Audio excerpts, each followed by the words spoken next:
안녕하세요. 세상 공부 트리거입니다. 병원, 대학 연구소 등에는 수많은 장비들이 질비합니다.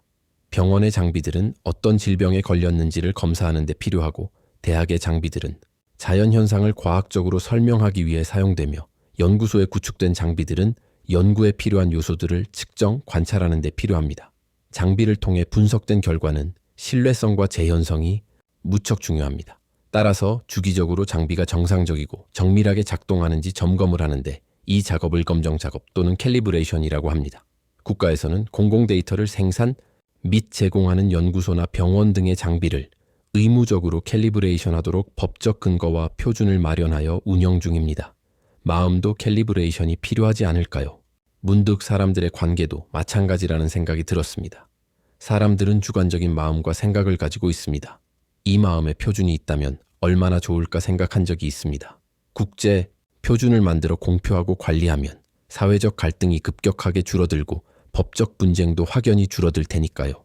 우리나라에선 한자, 두자라는 길이 단위가 있었고 유럽에는 미터와 야드란 단위를 주로 사용했습니다. 이렇게 단위가 다르면 소통하고 거래하는데 엄청난 혼란이 발생합니다. 따라서 근대화 과정에서 미터가 국제표준이 되었고 전 세계 누구나 길이를 미터로 표현하면서 정확하게 같은 길이를 생각하게 된 것입니다. 그런데 마음은 오묘해서 사람들이 내면에 갖고 있는 마음이 양으로 표시할 수 있는 게 아니라는 것입니다. 나에게 들이대는 자 때는 눈금, 간격이 넓고 타인에게 들이대는 자 때는 눈금 간격이 턱없이 좁습니다. 내 것 하나를 주고 남에게서는 2개 이상이 돌아오길 기대합니다. 터무니없는 자기관대함과 자기 합리화로 갈등은 수시로 씨앗을 품고 싹을 틔웁니다.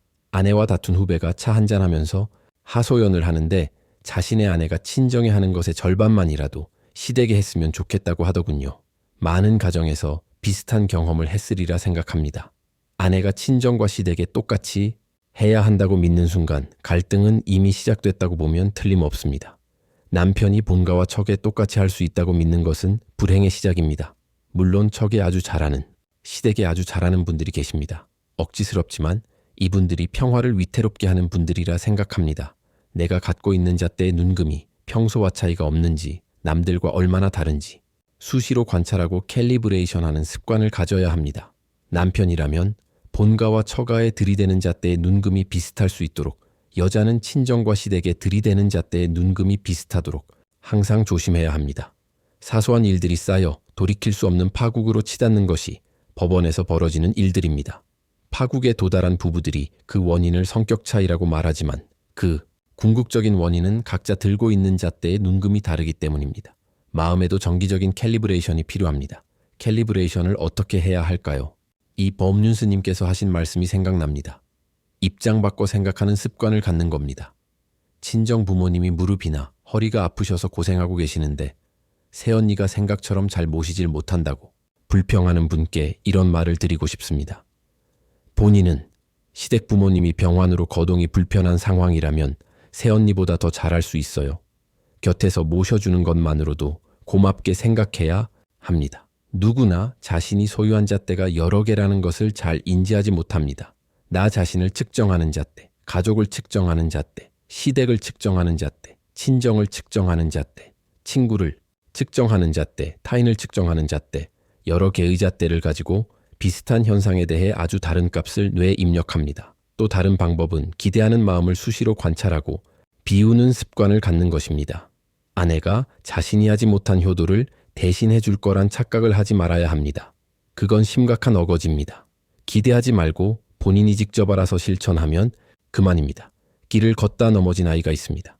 부모가 아이를 보고 있었다면 아이는 백발백중 서럽게 울며 일으켜달라고 할 겁니다. 만약 부모가 근처에 없었다면 슬그머니 일어날 가능성이 아주 높습니다. 아이에겐 기대하는 마음이 있었던 겁니다. 부모의 도움 없이 자란 아이들이 일찍 철들고 자립심이 높은 경우가 많습니다. 알아서 챙겨주길 바라지 말고 스스로 챙기며 기대하지 말아야 합니다. 그런 마음가짐은 오히려 감동스러운 선물을 받을 가능성이 높습니다. 달이 차면 기울고 물이 차면 넘치는 것이 순리입니다. 마음 캘리브레이션. 방법 은역지사지와 기대하지 않기입니다. 끝까지 들어주셔서 감사합니다.